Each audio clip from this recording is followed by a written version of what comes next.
So just to quickly introduce the context of our story, where sometime in the future there's been a spate of uprisings and revolutions across the Muslim world, and this has led to the Muslims establishing the Islamic system of governance again. The Khilafah system, a Khalif has just been elected.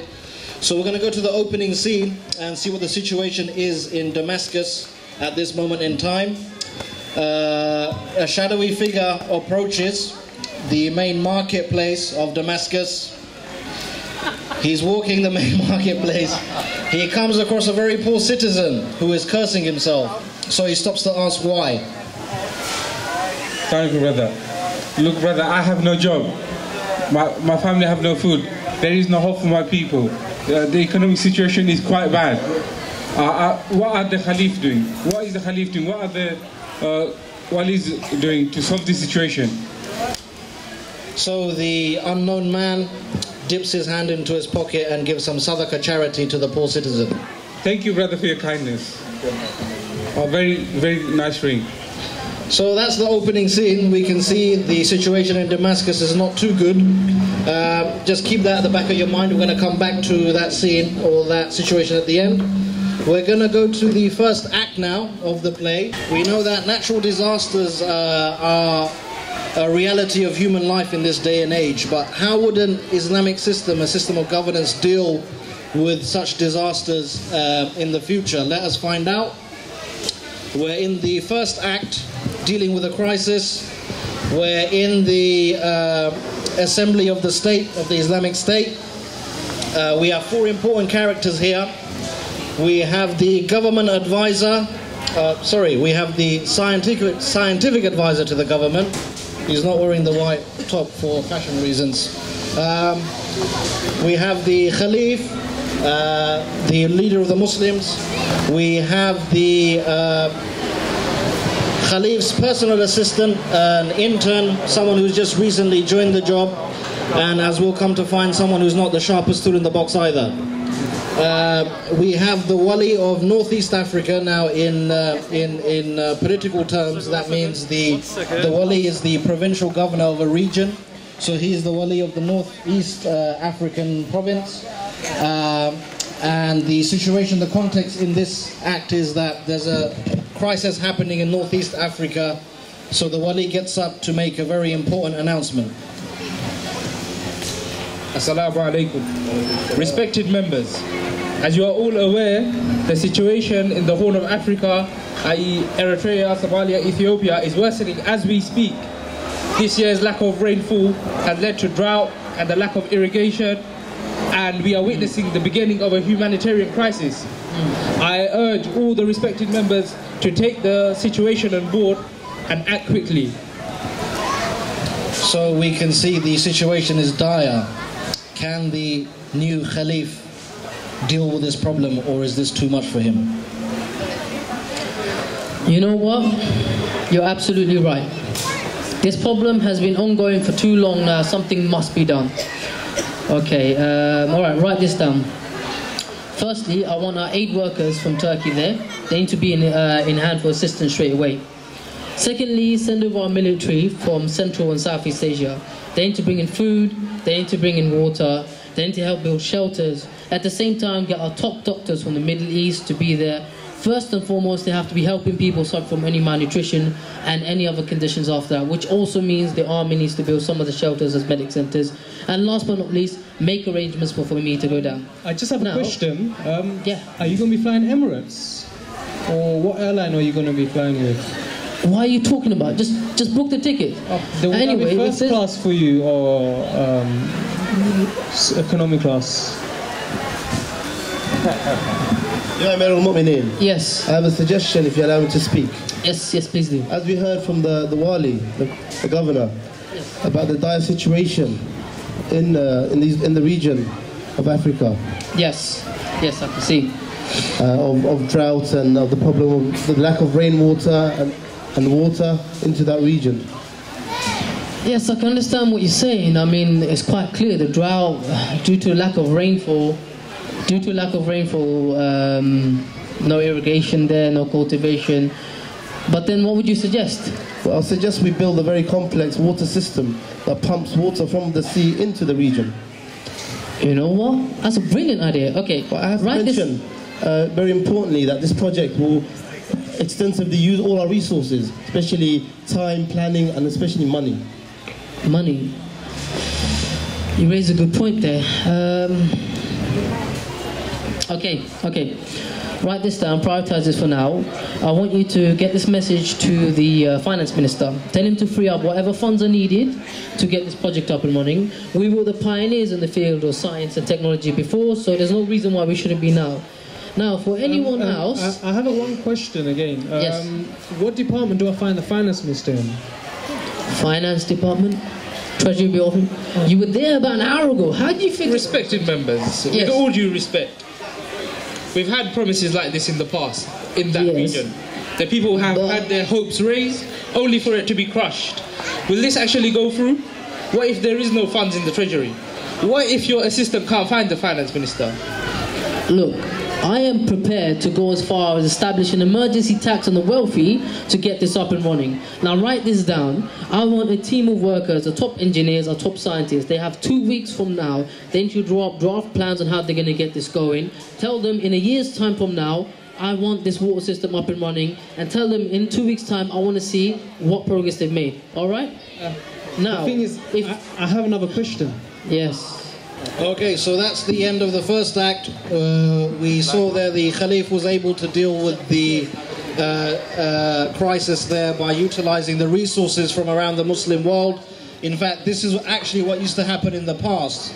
So at the time of the rule of Umar bin Khattab, who was the second Khalif of Islam, there was a major famine in Medina, and he was able to utilize the help of the Muslims in Africa for them to come and alleviate their problem. And we envisage that a united Muslim world in the future would be able to deal with such a natural crisis in the same way. So that's the end of the first act. We're now going to move on to the second act. We know that political corruption has hit the headlines many times in recent years. So you might have the question is how would an Islamic system deal with political corruption? Moreover, are there any mechanisms that exist which can deter people of power from abusing their positions? So let's find out in the second act of this play, dealing with corruption. We're back in the Khalif's private chambers. He's going through some notes with his PA. Let the scene begin. Can you reading that again? Put it down and get back to work. It's crazy. Oh, so a knock on the door. It's the chief judge of the judiciary who has come to visit the Khalif. Let's see what he wants. You may come in. Assalamu alaikum. Assalamu alaikum. It's been a long time. Please sit down. Let me give you some tea. We can catch up, see how things are going. For this now, I've got many cases to deal with. Okay. I've got some issues to raise with you about one of your walis in the Bengal province. Remind me of his name again? Shunamia, that was it. Yeah, so what are these allegations? There's issues of embezzlement, issues of profiteering while in position, and scandals and corruption at the highest level. Okay. And I want to further investigate the situation. Sure. Thanks for bringing this up. You carry out your investigation from your side, and I'll do my job from my end. And I guess in a month's time from now, we'll summon him and we'll take it from there. Okay? But Jazakallah khair for bringing this up. Very well. But I feel also obliged to mention to you the situation of Damascus, the people of Syria, how dire their situation is, and their plight. The people of Damascus, they're always in the forefront of my mind. I've had many sleepless nights on this. I have got something in the pipelines. I am working on something. It's easy for a man to worry while he's on his throne, but these people have the right over you. They're giving you the bay'ah, their allegiance. Yes, you're absolutely right. They have rights over me, and I have a duty to fulfill for them. But you're going to have to trust me. I am working on something for this. Okay? They're always in the forefront of my mind. It's not me that you have to convince, it's the people of Damascus. You know, you're absolutely right. Jazakumullah khairan for reminding me of that. Assalamu alaikum. Okay, so that's the end of the first part of the second act dealing with corruption. The chief judge from the Islamic courts, he came and raised two important points to the Khalif. One of the points was the situation of Damascus, what's happening there, but we'll come to that later in the play. The other important issue he raised was the allegations of corruptions against one of the walis from the Bengal provinces, whose name is, for the purpose of this play, his name is Shunamia, which means Mr. Gold in Bengali. So the Khalif decides to carry out his own personal investigation, and we fast forward a month later when the Khalif has completed his investigation and has summoned Shunamia to his office. Let the scene begin.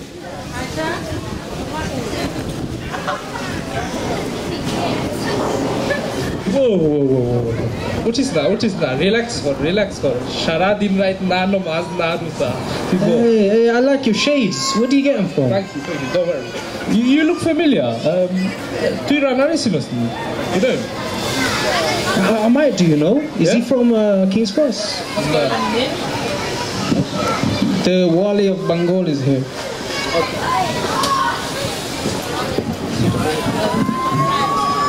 Let's see. Now, as you probably know, there's been allegations against you. Falsely? Yeah, well, we'll see about that. Now, I can see why your name's Shunamia. Now, let's see. Hand him over his files with you. Just before I begin, I'd like to ask. What's this? Where's Wally? I know I'm a Wally, but what kind of files? I'll get the real files. I'll get the real files. He's the Wali of the Bengal province, not Wally. Every time, get his real files. Anyways, before I go into it, are you ready to face your allegations? Give me a sec. Let me put my phones on silent. Okay. All right. Now, Hold on.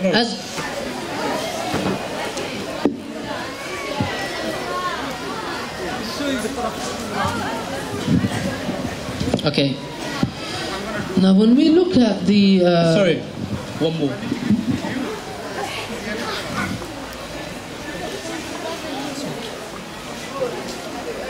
Okay. All right. Now, like I said, are you ready to face your allegations? Well, you brought me all the way over from the Bengal provinces. You might as well. All right. Okay. But remember, there's a famous saying: "It's not what you know, but what you can prove."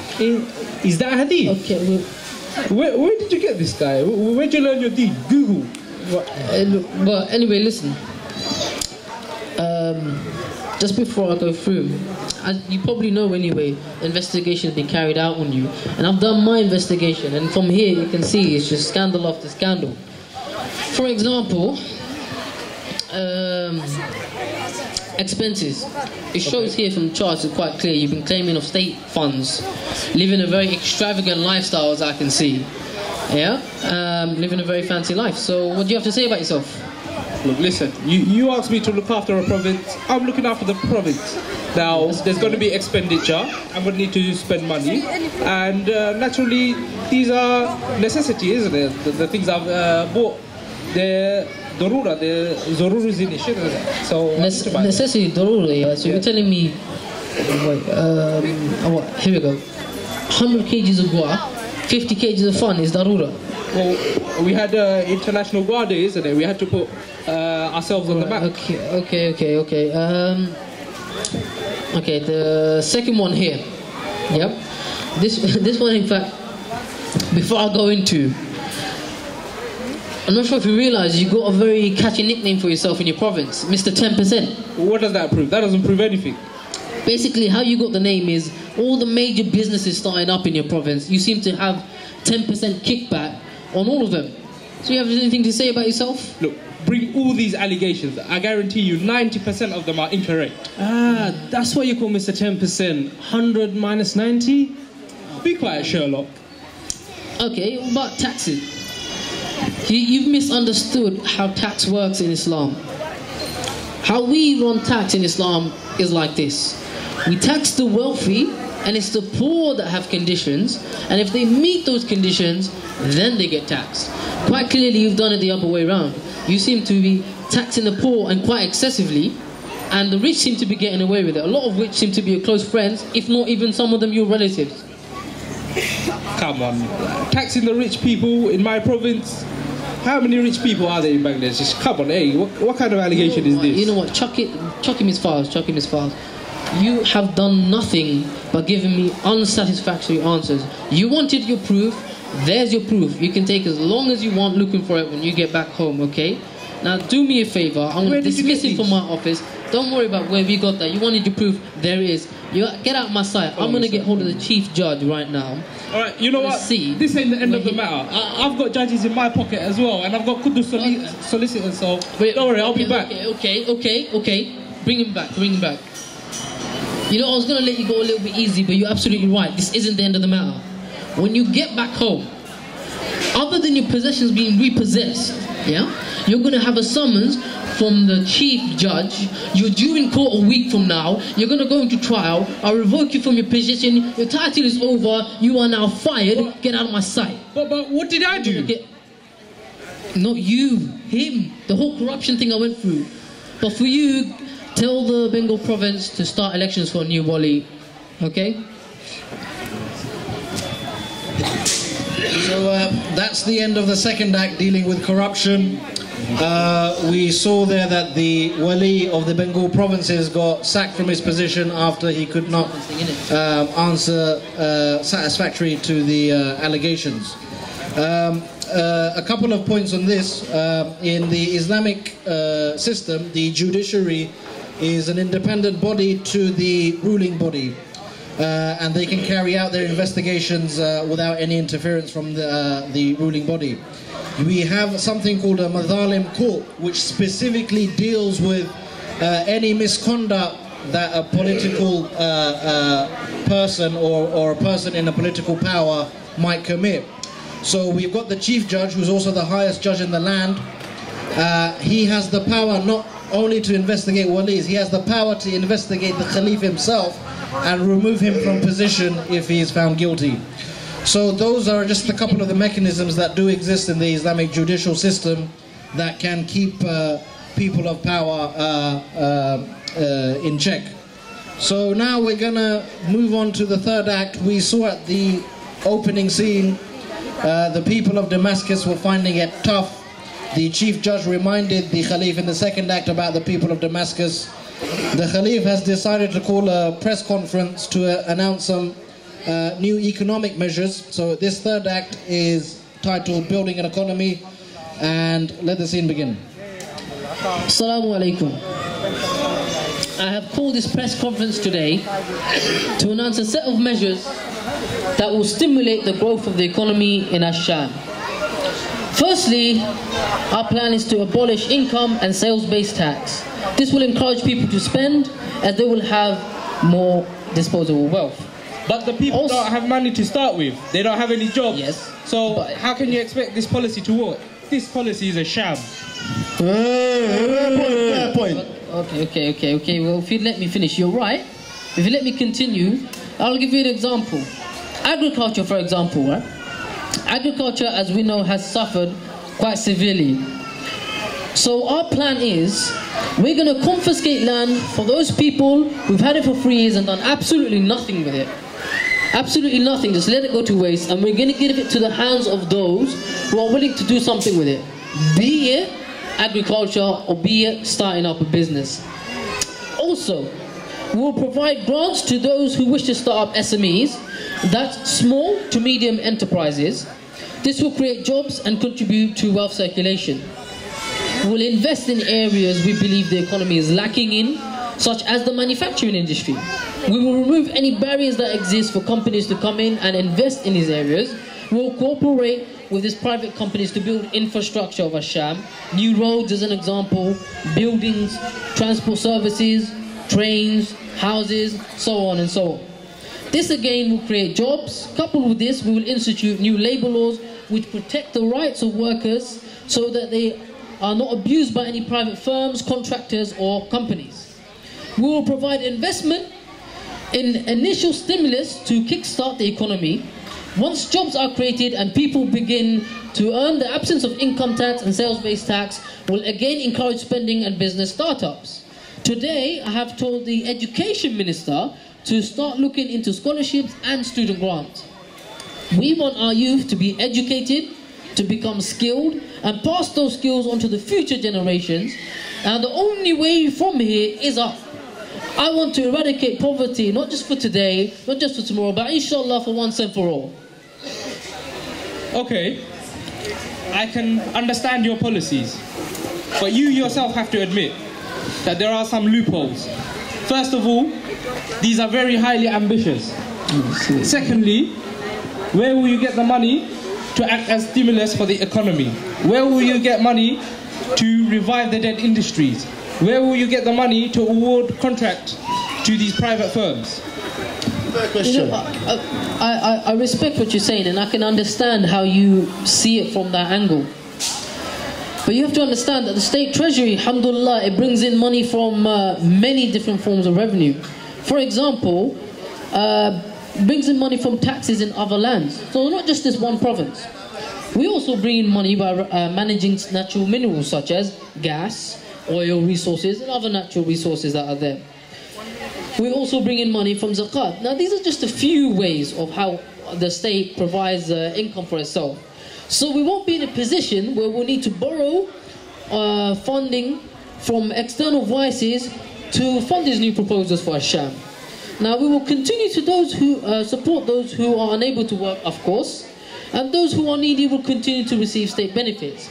We will provide the money, the resources and the conditions, and I have confidence that the people of Asham will restore the region to, inshallah, the past glories to which we remember them. Takbir. Okay, so that's the end of the third act. I know it was a bit long and might be a bit boring, as economics is. But a couple of important points to touch upon here on the Islamic economic system. It's a system that's one of the guiding principles of the system is to encourage wealth circulation as a way to solve poverty. So in the Islamic system, there's no such thing as income tax. There's no such thing as VAT, any sales-based tax. You might be surprised to hear this, but when you look at the economic models in the current ones that we see, wealth tends to accumulate amongst the few in the upper echelons of society. So to have a taxation system that taxes unused wealth as opposed to taxing income is more prudent in bringing that unused wealth back into the economic system and wealth circulation. The lack of an income tax and sales taxes means that people have more money to spend on goods and services.